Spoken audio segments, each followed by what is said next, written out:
ceci est repris dans de multiples livres. Et je dirais le plus célèbre d'entre eux, c'est le fameux livre de Napoleon Hill, Think and Grow Rich. Traduisant en français, réfléchissez et devenez riche.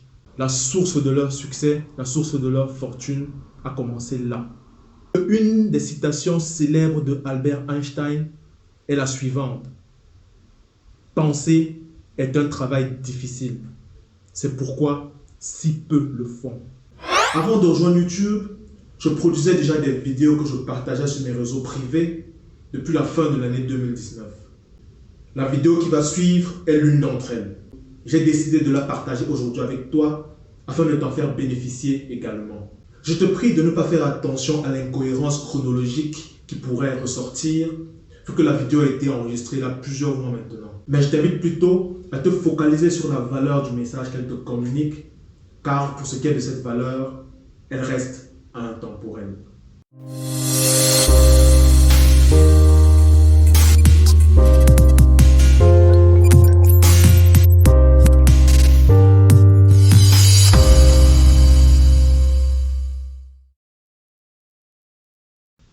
Bonjour à tous, bienvenue dans cette nouvelle vidéo sur le thème « Devenir riche de l'intérieur ». Thème qui s'appuie sur le principe selon lequel on ne devient pas riche parce qu'on a eu de la chance ou parce qu'on a investi dans tel ou tel secteur d'activité qui serait porteur ou parce qu'on a lancé tel ou tel type d'entreprise. Mais on devient riche parce qu'on est devenu un nouveau type de personne différent de la personne qu'on est aujourd'hui. Et pour devenir ce nouveau type de personne, il faut travailler sur soi. Voilà pourquoi l'enrichissement part de l'intérieur et non de l'extérieur. Récemment, j'écoutais sur Internet une interview de Jacques Attali. Vous pouvez faire des recherches sur Internet pour savoir qui c'est. Mais de manière résumée, on pourrait dire que c'est un homme politique français qui est à la fois aussi chef d'entreprise, écrivain, qui a fondé 2 ONG d'envergure internationale, et j'en passe. Et il serait aussi utile de souligner ici qu'il a été conseiller spécial de François Mitterrand et que c'est lui qui a propulsé François Hollande dans sa carrière avant qu'il n'atteigne le poste de président de la République et qu'il a fait la même chose pour Emmanuel Macron. Donc c'est dire qu'il a rencontré du monde dans sa vie et qu'il l'a décontacté. Et justement dans cette interview, l'une des choses qu'il dit, c'est qu'il a remarqué que les grands hommes, les grands leaders ont un petit brin de mythomanie. Être mytho, c'est une maladie mentale. Les mythomanes, ce sont des personnes qui créent des histoires mensongères et qui croient en leurs propres mensonges.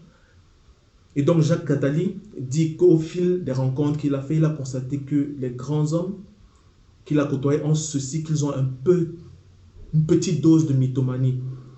Juste un peu pour être capable, lorsqu'ils ont un grand projet, de se projeter dans ce projet comme si c'était la réalité, mais suffisamment pour que ça les aide à faire de cette projection mentale une réalité concrète.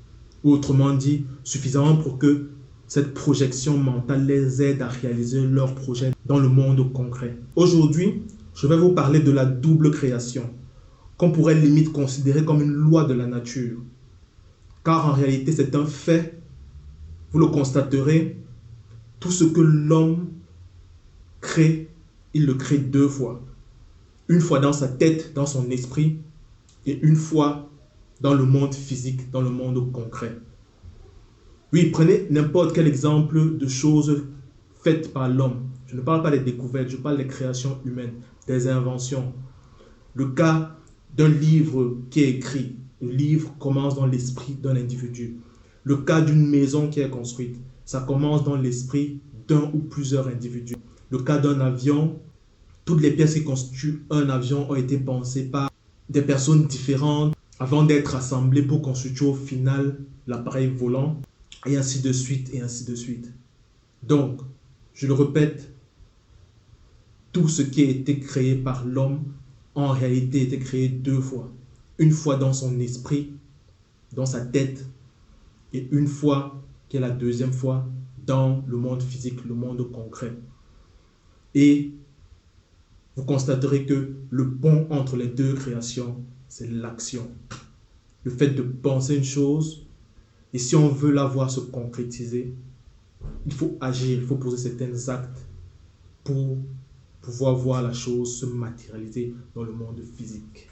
Ayant posé les bases de ce constat, que je qualifiais ici quasiment de loi de la nature, ce que vous ne saviez peut-être pas, ou peut-être vous ne le réalisiez pas ouvertement, c'est que cela s'applique aussi au domaine de l'entrepreneuriat et de l'enrichissement. Celui qui a lancé son entreprise à succès, l'a en fait, dans un premier temps, créé dans son esprit. Il a créé son entreprise à succès dans son esprit et puis a pris les actions nécessaires pour pouvoir réaliser ce succès dans le monde physique. De même, la personne riche a d'abord au préalable créé ses richesses dans son esprit.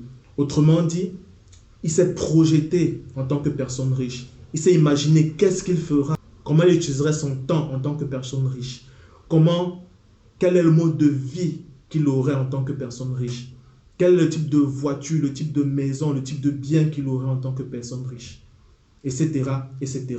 Oui, dans un premier temps, il s'est projeté en tant que personne riche et puis, par la suite, a pris les actions nécessaires dans le monde concret afin de réaliser cet idéal de richesse, afin de le concrétiser en devenant effectivement riche.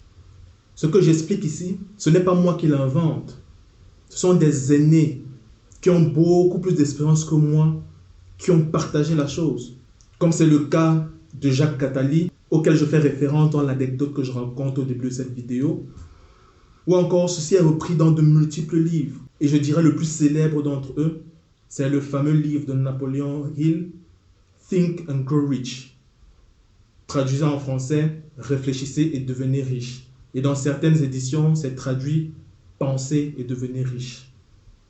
Et Napoleon Hill lui-même, dans son livre, ne s'est pas juste basé sur son expérience personnelle.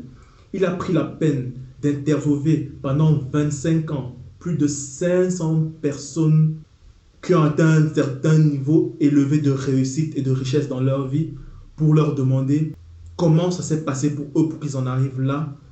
Et ce qu'il souligne, c'est que la source de leur succès, la source de leur fortune a commencé là, dans leur tête, dans leur esprit, dans leur capacité à se projeter d'abord mentalement, puis par l'action, à réaliser ce qu'ils ont d'abord préalablement projeté. Présenté comme ça a l'air simple, et vous pouvez même aller jusqu'à penser que ce que je raconte sont des conneries. Mais en fait, ce n'est pas si simple que ça.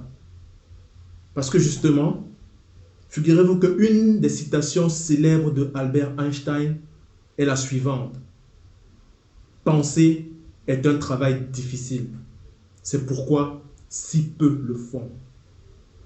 Donc ce n'est pas pour rien que c'est une minorité qui sont multimillionnaires, multimilliardaires dans notre monde. Ce n'est pas pour rien que le livre de Napoléon Hill, Penser et devenir riche, est aussi populaire dans les milieux d'affaires. Les grands chefs d'entreprise, les personnes fortunées, en tout cas les fortunés qui l'ont été par leur travail, notamment dans l'entrepreneuriat, ont la plupart du temps souvent lu ce livre et appliquent ces principes. Et de l'autre côté, vous constaterez que malheureusement dans notre chère Afrique, la plupart de ceux-là qui se lancent dans l'entrepreneuriat, dans les affaires, dans le business, combien ont lu ce livre ou combien appliquent ce principe d'investir de l'énergie mentale dans leur affaire. Ils se contentent en fait d'y investir surtout de l'énergie physique dans les activités qu'il faut faire, mais combien prennent le temps de créer mentalement le destin de leur entreprise.